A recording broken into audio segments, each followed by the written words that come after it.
all, the expression is, time flies when you're having fun. I must have been having a lot of fun because I think it's been 5 years. 5 years, 6 years ago, somewhere in there, the word was out that they were going to make Bohemian Rhapsody.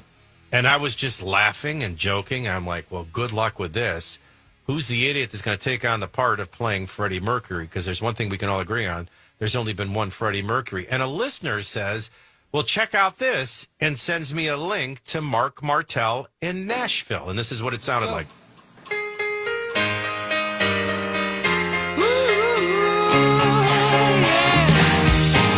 Each morning I get up, I tired, can't barely stand fear. Take a look in the mirror and So I start playing the song on the air.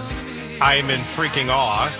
And then I get an email from Marc Martel, and then one thing leads to another, and he's in studio with me, and we're doing Freddie Mercury, we're doing Keith Tree. I said this the other day in an email exchange. Marc Martel is joining us. I assume you're in Canada, or are you in Nashville? I shouldn't assume anything. I've been in Canada since 2001. Yeah, but that's where this morning you're joining us, I assume, from home in Toronto, right? No, I live in Nashville. Oh, you live in Nashville? You're not in Yeah, Canada? I'm from Montreal, but I've been in I've been in the States almost as long as I lived in Canada. So. Oh, I just assumed you still live there. I don't know why. Why would I? Well, why don't we ever hang out? I don't know, man. We should. I invited you to the movie premiere when the Bohemian Rhapsody came out, but I guess you were busy. But that's okay. That's all good. Thanks for having me on. Well, listen, we talked such a long time about Rami Malek, and you've got to be as pleased as I was with his performance. It was beyond any of my expectation. Yeah. Oh, by the way, thanks for reminding me I missed the Grammys last night. But the Oscars that year were you didn't miss anything. Pretty amazing. How do you compare that movie project with what you all do touring the world as Queen? How does that compare? Well, I don't know. Like for me, it's like this weird, perfect marriage of art. You know, like there's this movie out there that has my voice in it. That is the biggest, literally the biggest biopic that's ever been made. And I'm going around the world with my own Queen tribute band, not pretending to be Freddie Mercury, but just being myself and telling my really strange story about how I got into the music of Queen from the stage. And so it's like this unique tribute show where, you know, when you think of a Queen tribute show, you think of a yellow jacket. You think of a fake mustache maybe and big curly wigs and stuff like that. We don't do any of that. We just play the music, and it sounds, at the risk of getting hit by a lightning bolt, more like Queen than Queen. Well, yes. So, yeah. But can I add to that in that, all right, so Freddie, greatest front man ever. I mean, it may be arguable. It's not in my mind. The greatest showman. I think the magic, and the movie captured this, that this was a guy that if you put him in a small room, he owns everybody in the room. But you put him in a large stadium, he can own the guy in the back row of a large stadium. I mean, there was a command on stage.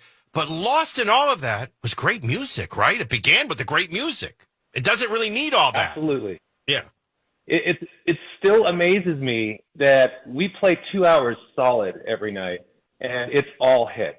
And I think a lot of the audience who are more like fringe Queen fans or just appreciate some of their hits walk away going, oh, yeah, I forgot that was a Queen song and that was a Queen song. Because these guys had so many different styles because all four of the band members wrote.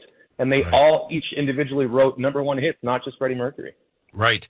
One Vision of Queen featuring Marc Martel will be March 31st, 7 o'clock at the Fisher Center, Belmont University, where my daughters will be attending come fall. I got a chance to tour the Fisher Center. I encourage everyone to get to the show at least 35 to 50 minutes early. It'll take you that long just to get your bearings. It is one of, and I don't mean this disrespectful, it is one of the most outrageous displays of wealth I have ever stepped into. And it's not just about the money, it's about the impeccable taste. And so I don't want anyone to be distracted. Get to your seat a good 20 minutes early because it'll take you 20 minutes to stare at the ceiling, soak in the architecture, the detail, the gorgeousness, because once the music starts, I want you focused on Marc. But you're going to love playing there. State of the art. You're going to love. You got me excited. Yeah, wait till you get on this stage. It's fitting for Queen. One Vision of Queen, the title. Mm-hmm. I assume it's one vision, our vision of, one person's vision of, or was it a double entendre? Yeah, go ahead. It is a double entendre because One Vision is a Queen song. And it's funny, people don't realize just how hard it is to come up with a cool tribute band name. We've gone through a few. And it was these German promoters that came up with it. We do big tours in Germany and Austria and Switzerland. And they were like, yeah, we want to bring you over, but we really hate your name that we were using at the time. They were like, yeah, I get it. I've never liked it either. And so they came up with this name, One Vision of Queen, and I've just kept it. Yeah, and I really like it. I love it. What do you think Freddie would think of you? Man, do you ever think about that? I do. I think about it fairly often, but I don't really come up with answers on my own. I mean, I've hung out with people who knew him really, really intimately, really well, some of his best friends, and they've told me, stories about him and how he was as a guy. And I think something we share in common may be that off stage, he kind of seemed like a really quiet guy, and I can really relate to that. But as far as what he would think about someone singing his music, I mean, he's a consummate artist, I think. And I don't know, maybe he'd have a problem with that. Maybe he'd think it was really cool. I have no idea. I think he'd be impressed with your voice. I think Freddie knew good. I think he knew good voice quality. Marc Martel is the voice of Freddie Mercury. One Vision of Queen, featuring Marc Martel, will be at the Fisher Center. You can get the tickets at fishercenter.com. Now this one, I don't know about the premiere of Bohemian Rhapsody. Why? I don't know if I couldn't make it or what happened. But I want to come to this show, and I want really good seats. In fact, I want to hang out a little bit before the show with you. Let's do it. Yeah, I guess the expectation of Queen, so many songs. When you guys put together a show, probably the same way when Queen does a show, there's just some songs you got to do, right? Somebody to Love, you got to do. Yeah, We Will Rock You, you got to do. Bohemian Rhapsody, you got to do. Absolutely. But we did this, I think, 6 years ago, but for those that weren't listening, your favorite, personal favorite.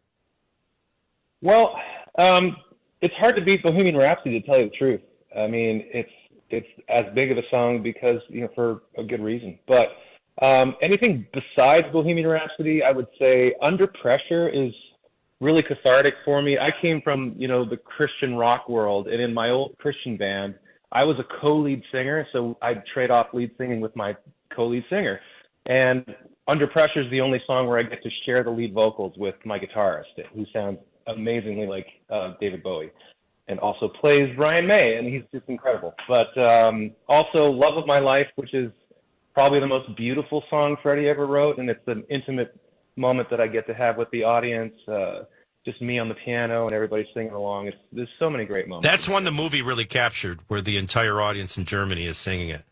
Don't Stop Me Now has really grown on me, and they chose it for the credits at the end of the movie. And it's interesting because, Queen, like a lot of, I'm always interested watching my son, what translates to his generation and what doesn't. And he loves the Queen songs. He loves ELO. There's some music is just good, no matter what generation it is. And that's one of his favorites and mine. Do you do Radio Gaga? Oh, yeah. What about Killer Queen? That's a huge Killer Queen. We do that one. Crazy Little Thing Called Love. The Fat Bottom Girls. Oh, yeah. People forget how many hits they had. They forgot how many. I mean, you could literally go easily 2 hours. Well, Marc, I can't wait for the show. I want everyone to experience it. We did all this when you were in studio. Although it was funny, when you were doing Keith Green, you kind of looked like a young Keith Green without his beard. But you really look like him. You really sound like him. You're an artist in and of yourself that, comes through as well. It's just a magical show, and I want everyone to attend. And they just go to, by the way, you're going to love the Fisher Center. And you can get your tickets easily online at the Fisher Center box office, the Fisher, FISHER, center.com. And the show's coming up in March, which is just around the corner. Now, I didn't know. See, I thought when I was doing emails with people, I don't know if one of them was with us that day when we were in studio, but it would be fun if closer to the show we could have you back. Maybe we'll just do Keith Green when you come back. Hey, we don't want to give the show for free. So, Keith Green and Don't Stop Me Now, because Don't Stop Me Now sounds like a Keith Green song to me. It does. Don't stop me. I said this to somebody behind your back one time. I've had about 3 or 4. I mean, I interviewed Richard Nixon. That was a pretty memorable day. I've had some memorable shows, but I think one of the shows I enjoyed the most was having you in studio. You're just a wonderful guy, human being, an amazing talent. And the way we stumbled on you was just so magical. I mean, me just laughing. Who's going to be Freddie Mercury? Give up. Don't do it. And then somebody sends you your link, and you were, I guess you never did leave. You should be hanging out. You should be sleeping over. We could be watching Super Bowl together. I just assumed you were always in Canada. That's why I never kept in touch. I love you very much. I gave you that impression, eh? I guess. Well, I know you're a loner. You're like Freddie. You don't want to hang out with me, do you? That's all right. I'm used to that. People always reject me. I think you're an extraordinary talent, and I think people are in for probably the best show of the year. So Fisher Center in March. First time in Nashville. You've never done Nashville before? Never played. I've been doing the Queen thing for 10 years. You've been all over the world and never played Nashville. March 31st, you're going to play Nashville, 7 o'clock at the Fisher Center, Belmont University. Get your tickets at thefishercenter.com. And I don't care what it costs me. I'm front row for this one. Don't worry, you're going to see me. Love you, my friend. I wish you nothing but the best in the new year and many years to come. Love you too, man.